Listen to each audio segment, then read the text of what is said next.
Hi, and welcome to Creepy Crime Story, where the darkest truths aren't imagined. They're real. On October 19th, 2023, just after sunset in Daytona Beach, Florida, a call came in to 911 that would trigger one of the most quietly horrifying domestic homicide investigations of the year. A father's voice, breathless and breaking, tore through the emergency line with a message that needed no interpretation. My daughter's been shot. My son-in-law shot her. She was just trying to leave. He shot her in front of us. The dispatcher barely got a location before the call ended. When deputies arrived 3 minutes later, they were met by a scene that would challenge not just the limits of forensic clarity, but the emotional threshold of every responder who crossed that doorway. The house was calm, too calm, the kind of calm that comes after something irrevocable. There was no yelling, no struggle, no chaos. Just a single body on the threshold, face up, a pool of blood creeping across the floorboards like a final boundary line. Shawntai Adkins, 34, was dead, shot once through the right side of her neck. Her parents stood frozen outside. Inside, her husband sat on the couch, his shirt bloodied at the shoulder. He'd shot himself, or so he said. His injury wasn't life-threatening. Hers was fatal on impact. There were no signs of forced entry, no visible signs of a physical altercation. The house was in order. A rifle lay on the floor between the hallway and the living room. A standard black AR-style weapon, legal in the state of Florida, registered under the husband's name. It had discharged exactly one round. That much was clear. What wasn't clear, at least not immediately, was how things had escalated to that point and why. According to his statement at the scene, he had been trying to stop her from leaving. That phrase would appear again and again in early interviews, but investigators would quickly find that it was only the first line of a much deeper story. A story with years of silence behind it, and only one gunshot to end it. The initial forensic team documented a clean shot from approximately 5 feet away, entry at the right cervical side, passing through soft tissue and vascular structures. Based on spatter distribution and shell casing position, the round had been fired from the front hallway as Shawntai was turned partially away in the process of stepping through the doorway. She was, by all accounts, not facing her husband when he pulled the trigger. The bullet severed her carotid artery and trachea. She died within seconds. What stunned the first responders wasn't just the shot itself, it was the flatness of the scene. Nothing was overturned. No furniture had moved, no broken glass, no phone thrown, no struggle evident. Her suitcase stood zipped near the door, upright, the handle extended. Her purse sat open, keys on top. In the kitchen sink, a single bowl. On the dining table, 2 bottles of prescription medication, neither hers. The husband, Shawntai Adkins, was transported to Halifax Medical Center under custody. He offered no resistance and made no attempt to flee. At the hospital, he would later claim, "She knew I couldn't handle being alone. She said she was leaving. I didn't mean to." But the evidence on scene, the trajectory, the prepared weapon, the lack of defensive wounds, all pointed to a different conclusion: intent. Forensic investigators noted that the rifle had not been stored. It wasn't locked, it wasn't hidden. It had been sitting in the bedroom closet, loaded, safety off, chamber ready. Based on fingerprints and trigger pull residue, there was no one else who had touched the weapon. No prints but his. The casing had landed near his left foot, right where he stood when he fired. A Nest Home security camera from the house next door captured only audio, but it was enough. A single muffled shot followed by screaming. Not the kind of screaming that trails chaos, the kind that begins when it's already too late. In the hours that followed, police began reconstructing the timeline. The last message Shawntai sent, a text to her mother, was logged at 7:34 p.m. It read, "Almost done packing. 10 more minutes." At 7:41, the neighbor's camera time-stamped the sound of a door opening and footsteps on gravel. At 7:42, the gunshot. By 7:43, her father was on the line with emergency dispatch. None of it felt random. None of it felt like a mistake. What made this case different, what made it especially disturbing for investigators, was how sudden it all seemed on the surface and how long it had likely been building beneath. As one lead detective noted in his field report, everything looked too intact, too prepared, These aren't the scenes of spontaneous outbursts. These are the endings people construct when they've already decided the outcome. Shawntai Adkins wasn't a stranger to conflict. Friends would later testify that she had confided about wanting to leave the relationship for good, that she was exhausted, that she felt watched, controlled, that she was scared but unsure of how to exit safely. She'd stayed silent until that night, until she finally packed a bag and walked toward the front door. And then one shot ended everything. In most domestic homicide investigations, the motive doesn't unfold at the scene. It surfaces in fragments, inside text threads, employment records, past incident calls, and silent behaviors that, in retrospect, were warnings. The case of Shawntai Adkins was no exception. If Chapter 1 established the moment of violence, Chapter 2 would begin to uncover the years of escalation that led to it, not with explosive events, but with patterns buried under silence and apologies. Shawntai Adkins was not a stranger to high-stress environments. Professionally, she worked in behavioral support for individuals in recovery from addiction, a role that demanded empathy, patience, and conflict management. According to employment records obtained through subpoena, she had been working full-time for a nonprofit recovery organization based in Volusia County since 2020. Colleagues described her as reliable, resilient, and unusually guarded about her personal life. She was always focused on helping others, one former coworker said during a formal interview, but never talked about who was helping her. Investigators began constructing her relationship history through interviews and digital records. Shawntai had met Shawntai Adkins in 2019 during a community recovery event. He had been sober less than 8 months at the time. Their relationship escalated quickly. Within a year, they were living together. They married in early 2021. There was no criminal record on file for either party during that time frame, but sealed records obtained later under court order revealed that Shawntai had been previously arrested for misdemeanor battery involving a prior partner in 2018. Charges had been dropped after the complainant withdrew cooperation. Although not legally admissible, the details supported a behavioral profile of escalating control, especially when viewed alongside text messages recovered from Shawntai's phone. From April through October 2023, the digital forensics team cataloged more than 120 instances where Shawntai either expressed fear, considered leaving, or made logistical inquiries related to independent housing. Messages like, "Can you help me find a short lease? I don't want him to know where I'm going," and "If I leave, he'll lose it," were recorded in messages to friends and family. Not once did she contact law enforcement to file a restraining order. According to her best friend, interviewed on October 23rd, she didn't want to destroy his progress. She thought she could leave quietly. In July 2023, 3 months before the shooting, a wellness check had been requested by a neighbor who reported loud arguments and something that sounded like glass breaking. Body cam footage shows officers arriving, knocking twice, and being met by Shawntai, who stated clearly that everything's fine. She declined entry. The call was closed as unfounded. That same evening, internal logs from her work email showed a search for emergency shelters, Daytona no ID required. No follow-up was recorded. The digital trail went cold for 3 weeks, then resumed again in late August with messages like, "I think I'll try again in the fall, maybe after his birthday." By mid-September, she had begun transferring funds from their joint checking account into a private account registered under her maiden name. Bank statements confirmed 3 wire transfers totaling $4,800 between September 17th and October 8th.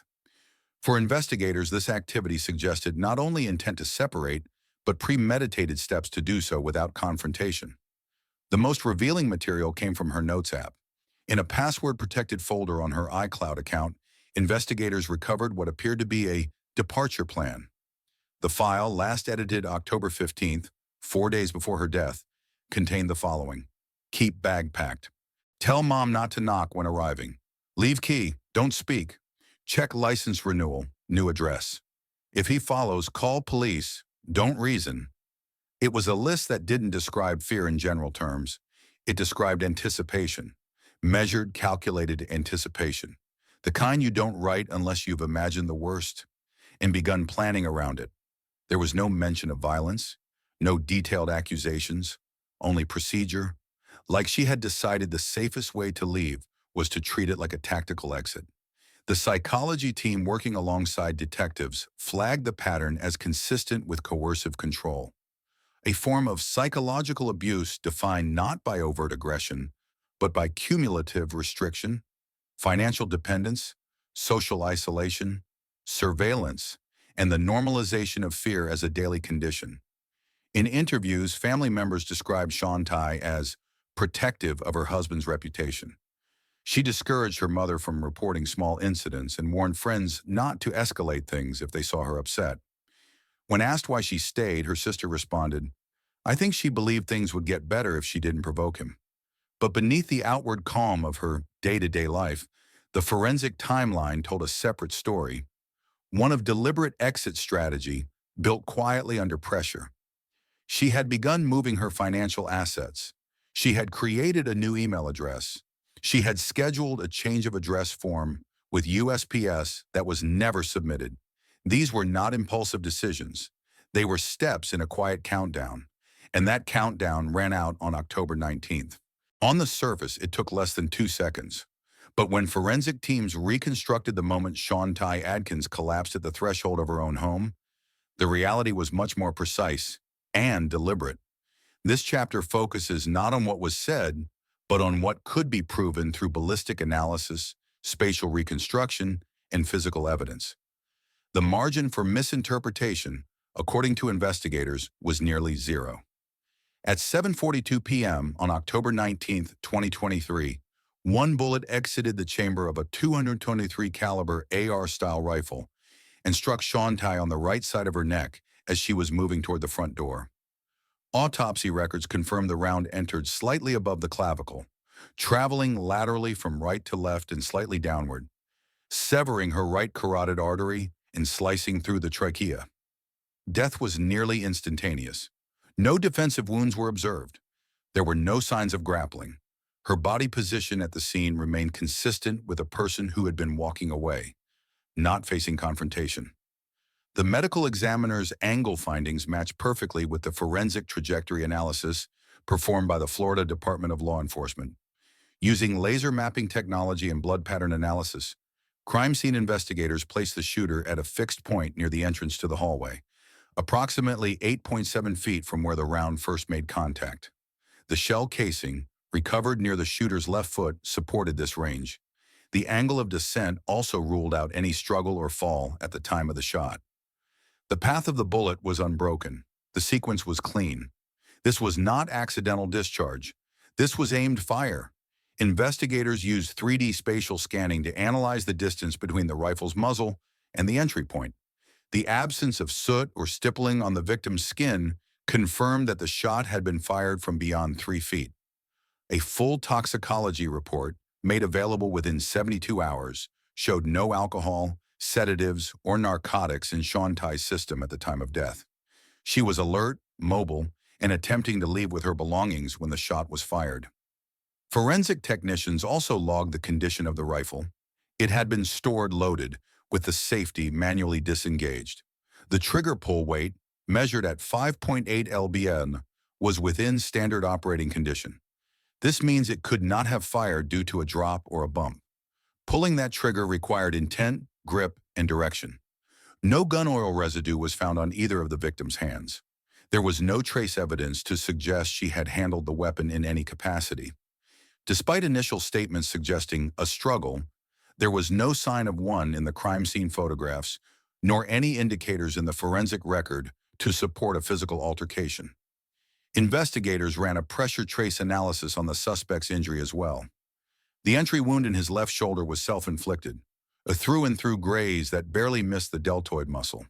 Based on powder burns and muzzle patterning, it had been fired at close contact, from a reversed grip angle.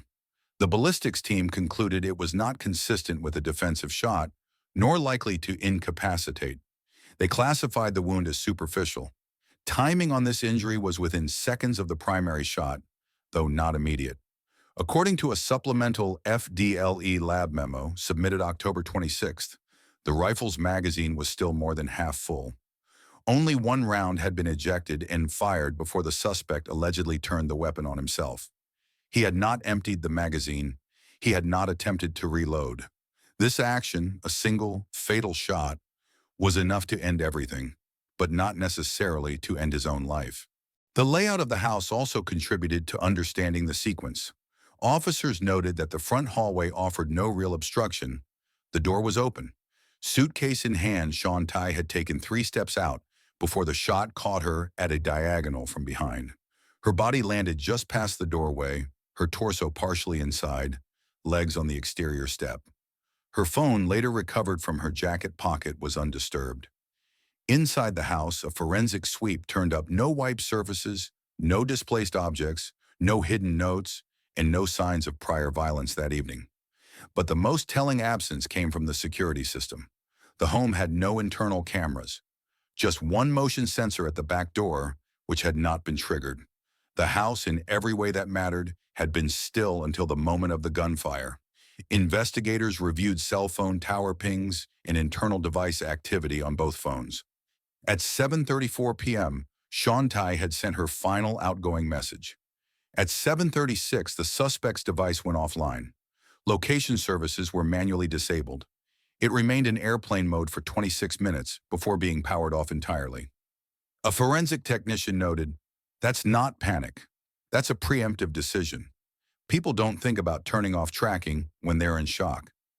The suspect's explanation, initially recorded at the hospital, referenced confusion, desperation, and loss of control. But those statements did not match the forensic layout. The position of the shooter, the condition of the weapon, and the mechanical function of the firearm each pointed toward one conclusion: deliberation. One lead investigator wrote in his report, "She had made it to the door. She was not lunging, not threatening, not holding anything. She was just walking out." A final photograph from the scene, later introduced into evidence, showed the victim's suitcase still standing upright next to the doorframe. The handle was extended. There was no blood on it. Sometimes it's the smallest pieces of evidence that say the most. In homicide investigations involving domestic partners, intent is often the hardest element to prove. Words are denied, witnesses retract, and moments blur under emotional distortion. But devices don't forget. And in the case of Shawntai Adkins, the digital trail told a version of the story no one at the scene was volunteering. After the initial forensic sweep, detectives from Volusia County's Digital Forensics Division submitted a request for a full data extraction from both the victim and the suspect's smartphones. The court order was granted within 48 hours of the shooting. Devices were seized directly from the crime scene. Shawntai's iPhone was found in her coat pocket, screen locked, battery at 63%. The suspect's phone, an Android model, was discovered powered off in the master bedroom. Timeline analysis began with device uptime in system logs. Shawntai's phone showed normal behavior in the 24 hours prior to her death. Outgoing messages, standard app usage, and consistent location reporting.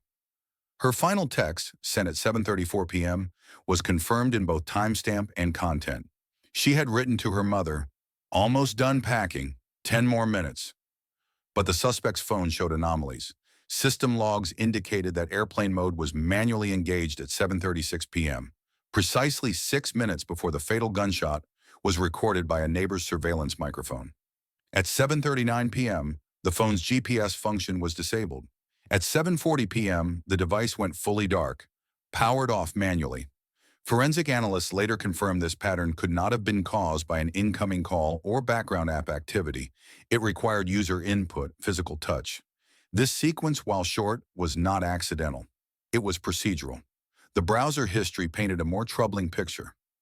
Over a span of 6 days leading up to October 19th, the suspect had used private browsing sessions to research multiple topics related to gunshot lethality and legal consequences for spousal homicide in the state of Florida. These were not general queries. The search terms included shot-to-neck survival rate. How far away is manslaughter from first degree? What happens if you shoot someone leaving? Can you shoot wife for cheating in Florida? What sentence for second degree versus first degree murder? Investigators noted that each query had been made during late night hours, typically between 11 p.m. and 2 a.m., using incognito mode. The data was recovered through memory cache snapshots and cloud sync remnants. None of these searches had been deleted locally. They had been hidden from view, but not from analysis. The question became less about whether the shooting was intentional and more about how long it had been considered. On October 17th, 2 days before the shooting, app usage logs showed the suspect downloaded a PDF titled "Florida Stand Your Ground Explained" from a third-party legal blog. The document was opened 3 times between the 17th and 19th and saved to the device's local storage. It was still on the phone at the time of extraction. Paired with the search history, this file strengthened the prosecution's theory that the suspect had begun preparing for the legal aftermath of a fatal incident should one occur.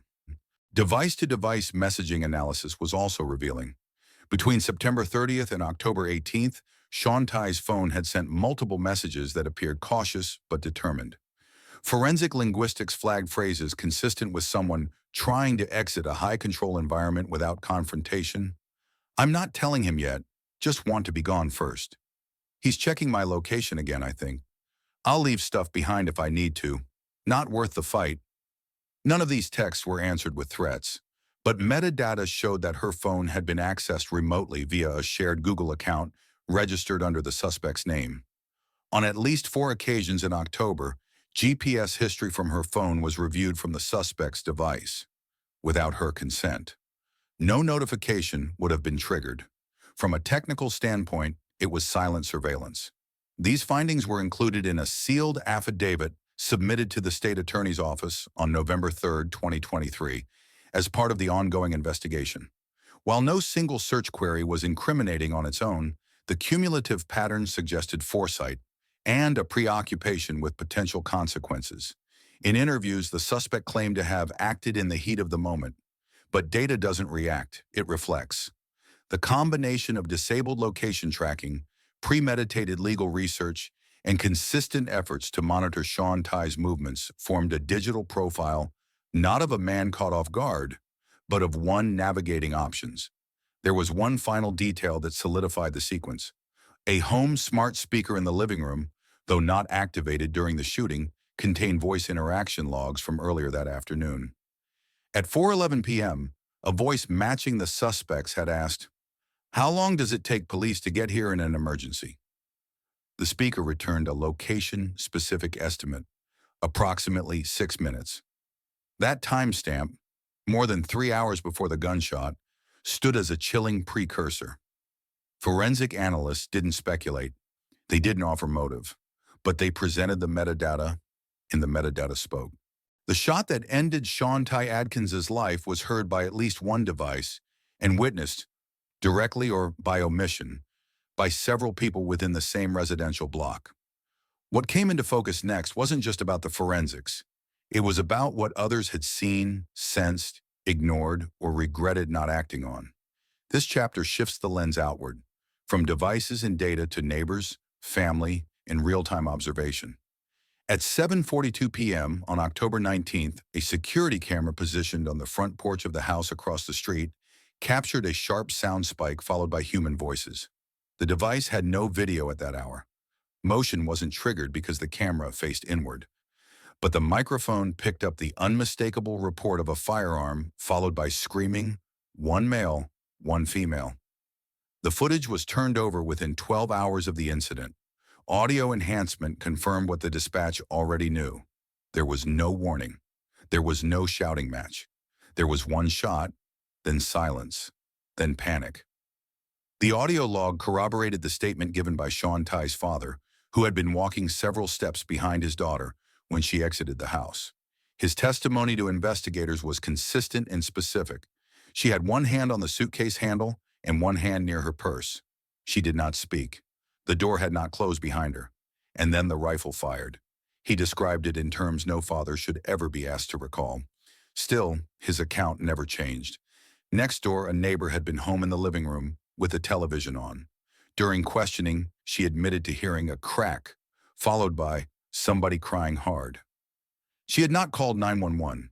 When asked why, she told officers she thought maybe it was a car backfiring or just another fight.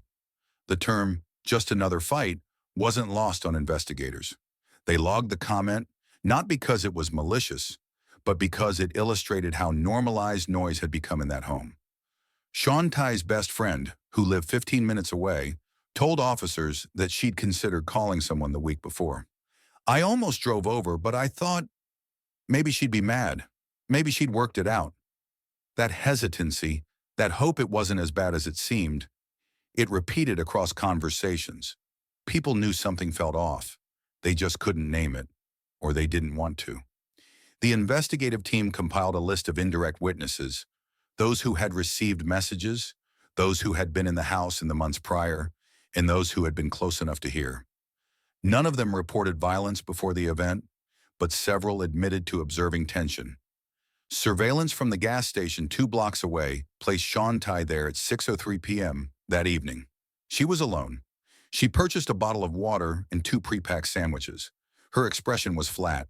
She didn't speak to the cashier beyond routine acknowledgement, but she looked over her shoulder twice, not at anything in particular, just behind her. The timestamp showed she was 99 minutes away from being killed. Another neighbor, who asked to remain anonymous in public reporting, told officers that he had seen the couple arguing in the driveway roughly 3 weeks before. The suspect had been blocking the car door with his arm.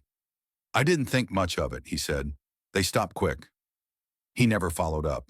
Again, it wasn't overt, but again, it was there. What investigators found in this phase wasn't new physical evidence. It was confirmation that the physical evidence matched a broader behavioral pattern: control, intimidation, escalation. There was no break-in.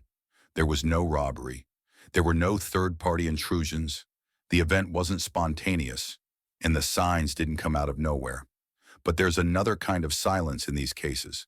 Not the silence of a victim, the silence of surroundings, of warning signs filed under "none of my business," of a culture that teaches people to mind their own home, even when what's next door is slowly unraveling. What this chapter documents is a pattern, not a crime. But patterns matter, especially when they're the only things left behind. Interviews in homicide cases aren't always about confession. Often they're about consistency. Investigators aren't just listening for what's said.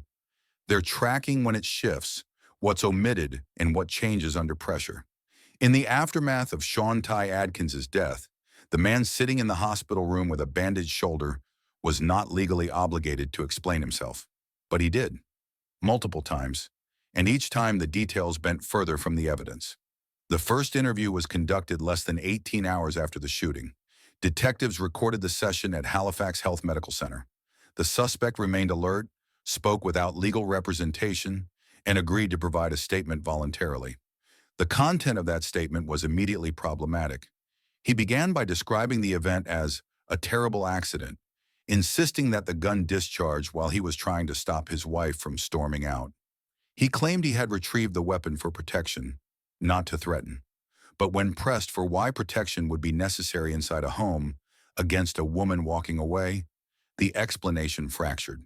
He shifted, stating that it wasn't loaded, before being reminded that it was, and that it had fired. A loaded magazine, 1 round chambered, safety off. These weren't details easily forgotten. The next round of questioning, 2 days later, involved a more deliberate tone. He began referencing emotional distress, suggesting that the situation had gotten out of hand and that everything happened so fast. Investigators noted that this phrasing was inconsistent with the timestamp steps leading up to the incident, including the manual disabling of phone GPS, the loading and chambering of the rifle, and the physical staging of the weapon. Fast events don't typically allow for methodical preparation. By the third statement, conducted at the Volusia County Jail after his transfer and medical clearance, the suspect pivoted again. He claimed he blacked out for a few seconds and only remembered hearing the shot. This was flatly contradicted by medical evaluation. Toxicology showed no substances in his system. Emergency room staff had documented his mental clarity and coherence during intake. There were no signs of dissociation or trauma-induced confusion. Investigators cross-referenced his claims with the physical layout of the home and ballistic trajectory reports. The rifle had not been positioned in a way that would support accidental discharge. The shot required shoulder-level alignment and direct targeting. The angle of the bullet path, downward front to back, confirmed that the shooter was standing at a slightly elevated angle as Shawntai was descending the step. Psychological assessment reports, ordered through the court during pretrial motions, painted a profile not of someone suffering from a break in reality, but of someone prone to externalizing blame under stress. The evaluation did not indicate psychosis, impaired cognition, or any condition that would preclude understanding the consequences of one's actions. In clinical terms, he understood what he did and what it would likely cost him. When the prosecution requested jail call logs, additional contradictions emerged. In conversations recorded within a week of his arrest, the suspect repeatedly referred to the event as something that could have been avoided if she had just talked it out. He minimized responsibility and described himself as pushed into a corner. These statements stood in contrast to the victim's documented behavior. Quiet planning, deliberate exit, no escalation. She had not raised her voice, according to every witness account. She had not threatened. She had been leaving. It's rare in cases like these that you get such a clear forensic to psychological alignment. From the gun's state, to his browser history, to his own statements under scrutiny, the line didn't blur. It sharpened. Legal analysts reviewing the case noted how quickly the suspect's narrative began to fragment under simple chronological scrutiny. A core principle in interrogation, timeline anchoring, was applied again and again. When did you grab the weapon? What triggered the movement? Where was she standing? Why didn't you call for help after the shot? None of the responses matched the data. He did not dial 911. Her father did. He did not attempt CPR. He stepped over her body. He did not flee. He sat down and waited. Those details matter not just in a courtroom, but in understanding the mindset of someone who already made peace with what came next. On June 4, 2025, after nearly 20 months of investigation, data analysis, and pretrial preparation, the case of State of Florida versus Shawntai Adkins formally reached a Volusia County courtroom. By that point, the facts were no longer in flux. They were organized, preserved, and prepared for delivery, one piece at a time, to a jury instructed to weigh them without emotion, without bias, and without distraction. The prosecution's task was not to provoke sympathy. It was to establish proof. Beyond reasonable doubt, the charges were clear. First-degree premeditated murder, with additional counts of aggravated battery and tampering with digital evidence, the latter stemming from deliberate location disabling and data deletion attempts recovered through forensic cache layers. The defense entered a plea of not guilty.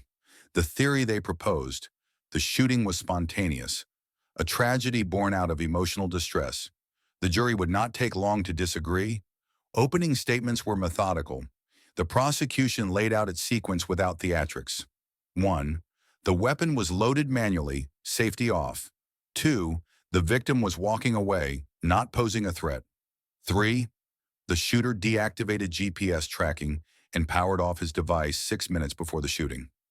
4. Browser searches days before included phrases like, "Can you shoot wife for leaving?" 5. Audio recorded a single shot, no prior confrontation. 6. The defendant's explanation changed 3 times.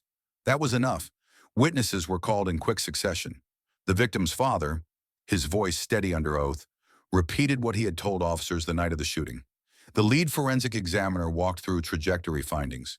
The digital forensics expert explained how incognito browsing and metadata recovery worked. No testimony was speculative. Each point was locked to a timestamp, a measurement, a factual constraint that could not be argued away. The defense strategy collapsed under the weight of the physical timeline. They tried to introduce the possibility of mental distress, citing the defendant's recent sobriety and emotional volatility. But the psychological evaluation ordered during pretrial stated clearly: no psychotic symptoms, no cognitive impairment, no history of dissociative episodes. The defendant was lucid before, during, and after the act. The judge allowed that report into evidence without redaction. The jury's verdict came faster than most in cases of this magnitude. 17 minutes. That was the length of their deliberation. The courtroom remained silent when the word guilty was read aloud. The defense offered no rebuttal. The defendant did not speak. No statements. No appeal requests. Only a date: June 23, 2025, set for formal sentencing. In the back row, members of Shawntai's family remained seated, not reacting outwardly. They had waited nearly 2 years for a conclusion they already knew, one that the evidence had made plain long before it entered a courtroom. The sentence carries a mandatory minimum of life imprisonment without parole. Florida law doesn't allow negotiation for first-degree murder, where clear evidence of premeditation exists and where the victim was in the act of retreat or withdrawal. Two conditions that were undeniably met. From a legal standpoint, there was no ambiguity left. But even as the case closed, its weight lingered. A woman who did not fight, who did not threaten, who made a plan to leave without confrontation, was still killed. Not in the chaos of a struggle, but in the clarity of a moment planned in silence. By the time the verdict was read on August 18, 2023, the courtroom had turned ice cold. The jury had spent only 4 hours deliberating after weeks of intense testimony, including digital forensics, surveillance breakdowns, and expert psychological assessments. The charge was first-degree murder. The sentence was life without the possibility of parole.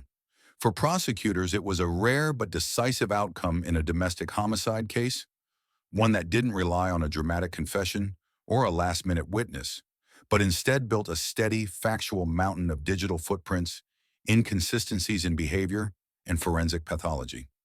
Let's be clear, this wasn't a clean case. It wasn't the kind of story that ties itself up neatly. Shawntai Love was missing for nearly a month before her body was even found. Her remains, buried in a shallow grave and discovered by a crew doing unrelated land clearing, had suffered severe decomposition.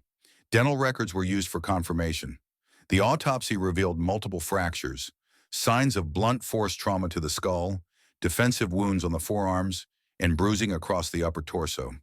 It wasn't a clean break or sudden accident. It was violent, prolonged, and personal. The man convicted, her former partner, had presented himself as a concerned father and cooperative co-parent in the early days of the investigation. But beneath that facade, law enforcement had already detected discrepancies. Surveillance footage showed his car near the site where the body was eventually found. Footage he insisted didn't exist. Text records indicated he had contacted Shawntai the day she disappeared, contradicting his earlier statement that they hadn't spoken in days. Search warrants later uncovered cleaning agents, traces of blood in the trunk, and GPS records showing abnormal detours. One piece of evidence that stood out was the timeline logged by a smart home system. Door sensor data showed someone entering Shawntai's residence around 2:34 a.m. on the night she vanished. She was never seen alive again after that moment. The individual had used her own security code, which she had previously shared for co-parenting purposes. In court, prosecutors outlined how the familiarity of that access was ultimately weaponized against her. But beyond the trial's evidentiary triumphs lay the debris that no sentence could clean up. Shawntai was 32. She had a daughter who still asked why her mother hadn't come back from the store. Her sister, who testified tearfully about the months of escalating control and emotional degradation Shawntai endured, refused to give victim impact statements to the media, choosing privacy over performance. Her mother sat through the entire trial without saying a word publicly. Sometimes silence is not absence, but protest. One officer from the Jacksonville Sheriff's Office later commented, off record, that what haunted him most wasn't the brutality of the act, but how normalized the warning signs had become. She made plans, she showed up to work, she did everything we tell victims to do. And still, he trailed off. Florida state data shows that in 2022 alone, more than 105,000 domestic violence incidents were reported. That's just the number of victims who made it to a phone or filed a report. Far fewer see prosecution, and even fewer see conviction. In this case, the digital traces mattered. The smart home timestamps, the GPS inconsistencies, the forensic anthropology. But what truly pushed this case forward was persistence. Detectives who didn't accept she probably ran off, a community that pushed the search when momentum began to fade, and a forensic team that refused to ignore fragmented evidence because it didn't offer a perfect narrative. It's not a comfortable truth, but it's a necessary one. In the United States, women are far more likely to be killed by a current or former intimate partner than by a stranger. That's not fear-mongering, it's data. And in that data lies responsibility for institutions, for families, for communities. Cases like Shawntai Love's should never become routine. They should never feel formulaic or inevitable. They deserve clarity, not just closure, precision, not just emotion. And above all, they demand memory, because memory is what outlives tragedy. Before we wrap this up, let me say this. As someone who's walked you through every brutal turn of this story, justice isn't always fast and it isn't always clean. But it matters. If you've made it this far, then maybe, like me, you believe that silence isn't strength. Truth is. Shawntai's case is a reminder. Always document, always speak up, and never normalize red flags just because they come from someone you once trusted. What would you have done in her shoes? Have you or someone you love ever felt something wasn't right, but ignored it? Let's talk in the comments. If this video hit home or made you reflect, tell me where you're watching from. If it didn't speak to you, let me know why. I read everything. And hey, if you want to hear more stories that matter, don't just scroll away. Hit that subscribe button so you never miss a case that might just open your eyes.